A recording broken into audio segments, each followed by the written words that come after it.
Topping today's news, the two-day meeting of regional leaders to talk climate change begins. Immigration Minister clears the air regarding rumors of a deadline to identify victims of the ill-fated human smuggling attempt, and the Attorney General addresses anti-corruption legislation as well as the backlog in court cases.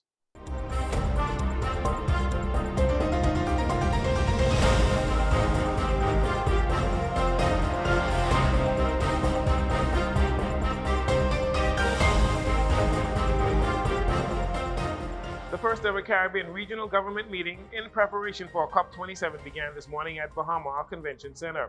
The two-day event will foster high-level solutions with conversations between more than 25 delegates to achieve their objectives related to climate change. The conference will cover mitigation, adaptation, and cross-cutting issues. Ahead of meetings today, Prime Minister Philip Davis, in an opening and welcoming ceremony, contends the main objective of this conference is to have small island nations band together in the fight against climate change. This week, we come together with shared determination so that in November, we'll speak in one voice at COP27 on the most vital and urgent climate issues of our time. Our goal is to construct practical climate financing solutions, ones that help us move forward rather than lead to further indebtedness. I remain optimistic about our collective ability to meet the challenges of climate change. I believe we can change course. On behalf of the government of the Bahamas, I would like to thank the UNFCCC for their support in hosting this regional heads meeting. Prime Minister Davis further contends there are many commitments that have been made but not lived up to, adding that no pressure is being put on world leaders, but it is a matter of them keeping their word.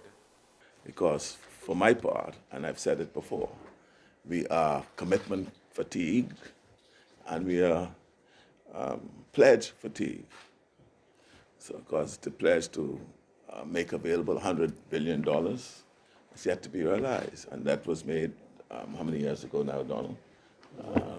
15 years ago. And so the question now is, the time for action is now. The time for talking needs to cease. And that's why I said I'm very gratified by what has happened in the United States and Australia very recently. President-designate for the 27th Conference of Parties of the United Nations Framework for the Convention on Climate Change, it's COP27, the Minister of Foreign Affairs for Egypt, Dr. Sameh Shoukry, while bringing his remarks, thanked Prime Minister Davis for his commitment in hosting such an event. I would like to also take this opportunity to thank the government of the Bahamas for convening this timely and important meeting and for extending the invitation to Egypt as President of COP27 to present its vision regarding the conference.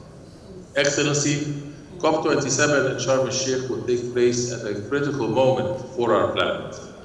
Best available science provided by the IPCC latest reports and other relevant reports issued this year unambiguously establish that the window for climate change action is rapidly closing, whether for the achieving the temperature goal and keeping the 1.5 degree target alive and within reach, addressing the widening adaptation gap, or for meeting the finance goals and commitments. And despite all recent efforts and public expressions of political commitment, there still exists a sombering deficit with regards to mitigation action, adaptation response, and the provision of reliable, predictable, and appropriate finance.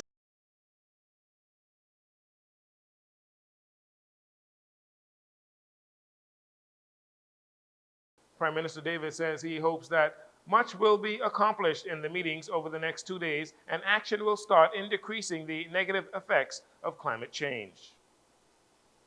The Bahamas Water and Sewage Corporation, WSC, Board of Directors, including Executive Chairman Sylvanus Petty, announcing the corporation has set up a solar farm on Abaco, the first and only solar farm in the Bahamas, and it is powering a 1 million gallon water storage tank for residents of the island of Abaco who are still struggling with water supply since Hurricane Dorian hit the island and its keys in 2019.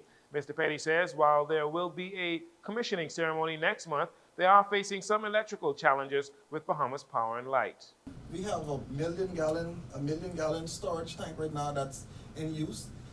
We have the commissioning on September the 1st, if I'm not mistaken, September the 1st. So you're all invited there. It's a new project. It's a solar farm, actually, that's powering the water system. And I think that's the first in the Bahamas. So one of the things that we're having right now is the system it's computerized.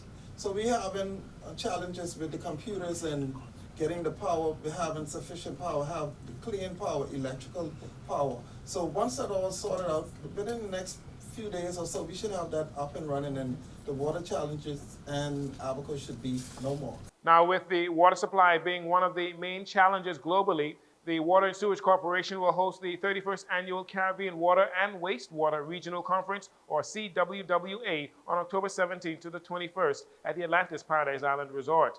The conference, under the theme Recovery and Evolution, will be the first face-to-face conference since the start of the COVID-19 pandemic. President of the CWWA, Malone Daniels, says the conference will include high-level sessions for waste and water, 60-plus technical sessions, and an award ceremony with over 350 participants from across the Caribbean. With mask mandates still in place in many countries, Mr. Daniels notes that proper disposal of masks is becoming a very serious threat. Traditionally, the conference has had the high-level sessions for ministers of water. In 2017, for the first time in Guyana, we started a high-level session for waste ministers also. So, we really hope to continue that. Plastics is a very topical thing when you speak about solid waste. All of us were wearing masks when we got in here. All of us will be wearing masks now. The issues of masks and the disposal of masks also is becoming a very serious threat to our sea life and so on. So at the CWB, we have started trying to expand ourselves into the waste sector, because you can't speak about wastewater and not address the issue of solid waste. Right? So we really are going to be having a very lively plenary session to open the conference, dealing with the issues of solid waste. We could, again, take up a better place to do it than in Bahamas. So I once again thank you very much for this opportunity. I do look forward to a very hard 2 working days here on this visit. And of course, when I come again in October, we're going to have a very good time. Members, students, exhibitors, and the general public can register for the conference at www.cwwa.net. When he appeared for the weekly press briefing at the office of the Prime Minister on Thursday, Attorney General Senator Ryan Pinder addressed a number of topics in relation to the government's legislative agenda when they returned to the House of Assembly in September. One of the promises made on the campaign trail by the PLP was to bring anti-corruption legislation in its first 100 days. Mr. Pinder says the government is in the process of working on this legislation. Anti-corruption legislation. We are in the process of reviewing our anti-corruption legislation. We have engaged the assistance and technical assistance of the International Development Law Organization, or the IDLO. The IDLO, you would see if you go on their website, are global experts on matters related to anti-corruption. We are looking at revamping the public disclosure law, and we're also looking at revamping or bringing forward an ombudsman bill that will provide matters related to anti-corruption. The Attorney General says the government is also looking at a regime for whistleblower protection with respect to anti-corruption matters. As you would know, part of the issue with respect to anti-corruption in a small country is that everybody knows each other, and if somebody is going to report a matter of corruption, they're fearful that they would be found out or people would know who they are. So you need a whistleblower regime in place to protect that. So the IDLO is working very closely with us. We've met with them now probably 3 or 4 times. They've given us an action plan on how they're going to approach that. Mr. Pinder says the anti-corruption tools will expand beyond the legislative framework and will also involve the Freedom of Information Unit and the Department of Public Prosecutions to build a capacity to handle corruption matters once they reach the courts. Opposition leader Michael Pintard accused the Davis administration of attempting to mislead the public in thinking the Public Procurement Act, as it stands, does not give flexibility for the government to respond to urgent matters or emergencies. In a press release, the opposition leader says in Section 34 of the Act that communicates to limited bidding, the government is granted permission to use limited bidding in instances of emergencies when a full procurement process would be or would not be feasible. Love 97 News was able to speak one-on-one with the opposition leader to expand on his press release statement. There is a provision in the existing bill that if there's an emergency matter and the government wishes to act and award a contract, they are able to do so even within this bill. And we cited the section of the bill for the government. And so again, the Prime Minister was a senior lawyer, QC. The Attorney General, a senior lawyer, knows much better and should not have given the false information to the public. Let the Bahamian people know you're hiding absolutely nothing. Let them know why you refuse to release the details of all of the contracts that have been issued. Mr. Pintard goes on to say the current administration does not want to trouble itself with fair, open, and transparent bidding processes for works that are not urgent matters. He further accused the government of wanting to distribute large and small contracts to cronies for pure political reasons. The opposition leader says the government is breaking the law by not publishing the summary of details for all relevant contracts, procurement guidelines, or who has obtained the contracts from state-owned entities as required by law. He says neither Attorney General Ryan Pinder nor Prime Minister Davis can or would explain why this is the case. The Davis-led administration have been in violation of the Procurement Act since coming to office. This simply means that all of the contracts that they have been issuing, they have failed, as the law requires, to let you, the general public, know who they are giving contracts to, for how much, what is the time period for the contract, what is the scope of work.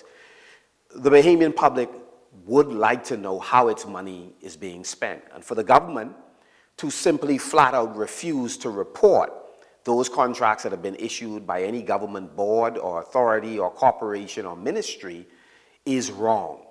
And then on the heel of it, to come to the public and mislead the public that the only reason they are not doing it is because it's not an efficient document. It doesn't provide the government with the flexibility required, is even more egregious. The opposition leader says the government is free to make any necessary operational improvements. However, the opposition will not support any attempt to lessen the requirements for open and transparent bidding to qualified Bahamians.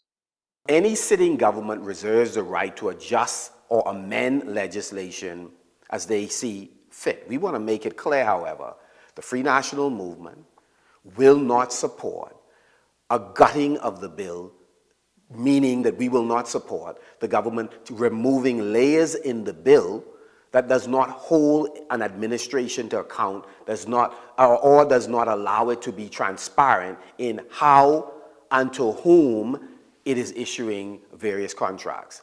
Not just us, but members of civil society, non-governmental agencies that are concerned with good governance, international agencies that also rate the country, that could impact negatively our reputation, all share a similar view that the government ought to be doing what is in the best interest of accountability and transparency in the Bahamas. Mr. Pintard said, while in opposition, the PLP was fine with the Public Procurement Act when it came to Parliament during the Minnis administration, but today they want to make amendments.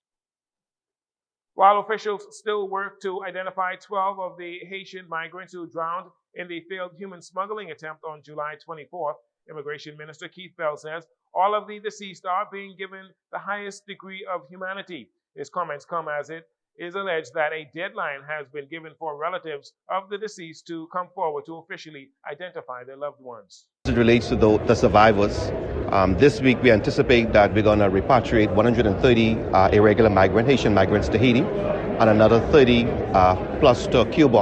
And in that number going back to Haiti would be 15 migrants who were involved in that tragedy at sea. During an Office of the Prime Minister press briefing in late July, where officials gave an update into the boating tragedy, Public Hospital Authority Acting Managing Director Aubanet Roll indicated that 5 of the 17 victims had been identified, including a 1-year-old, a 13-year-old girl, 2 females and 1 male. I don't know the specifics, but certainly there can be no deadline. That is, we're exercising the highest degree of humanity as we possibly can, and we are continuing to work with the Haitian community, with Haitian pastors, to ensure that it remains identified and they're given the highest degree of dignity and respect. 25 people survived that ill-fated voyage, including 2 Bahamian men who were allegedly aiding the operation. Donald Watson, Eulin McKinney, Wilbins Joseph, and Mackenzie Jerome were all charged with 18 counts of manslaughter after autopsy reports showed one of the deceased women was pregnant. Additionally, Watson and McKinney were further charged with reckless operation of a craft and operating without a valid license. They returned to court on October 28. Police are looking into circumstances surrounding the sudden death of an American tourist on Exuma today. The man is believed to be in his 70s. At this time, police say no foul play is suspected. The body of the deceased was expected to be flown to the capital today, where an autopsy will be performed to determine the exact cause of death. Police investigations continue. We'll take a break here, and we'll be right back after these commercials.